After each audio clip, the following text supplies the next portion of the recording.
$26 million in net business. Close to 4,000 new business owners from immigrants from 26 to 2010. Lots of contribution going on. Immigrants of today, like the immigrants of our family, way back when, we came here because we want something better for our family. Typically want to strive for improvement, leaving some sort of persecution.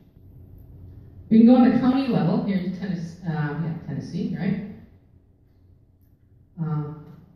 This comes from the American Community Survey, and you can drill down by county. So I use this data when we do our civil rights audit. We do one for each region of the state each year. We call it program review beyond civil rights, because civil rights is like the lowest standard. You got to surpass that, right? So you can find out foreign-born, some interesting stats about first, second, or third generation, as well as ability to speak English and the degree of poverty people are in.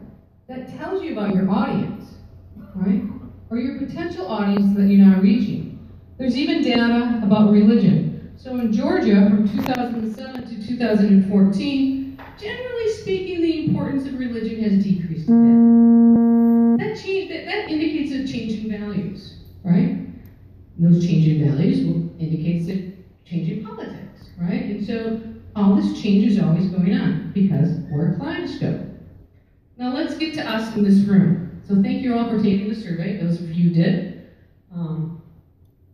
So we have a lot of assets, a lot of experience in the room. We have 33 people that have experience in 38 different countries, mostly doing an experience around work. We have 15 people that have worked in 3 or more countries. About 31% have worked for 1 to 10 years. Just kind of clump the data up a little bit. In regards to language, 70 people speaking 11 different languages. Of course, the primary language is Spanish, and the second one happens to be German. We have 5 native or full fluent people, 3 people with professional working proficiency, 17 with limited proficiency, so we have some language skills, which is important. 49 people that work in diverse communities, primarily the Latino and Hispanic community, as well as the African American Black community. So a lot of people working in different communities, so a lot of resources to help people learn how to work with other communities or develop programs that really meet that cultural flavor, I'll call it.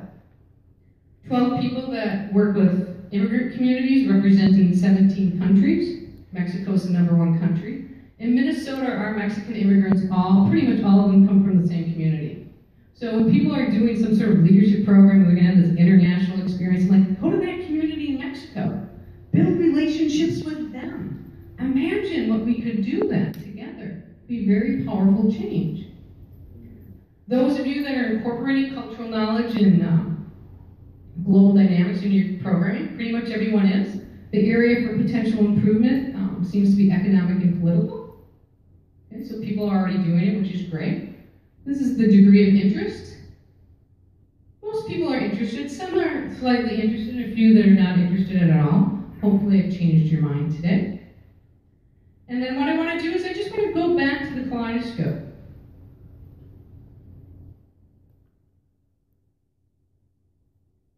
I ask that you take the time to see it when you go home.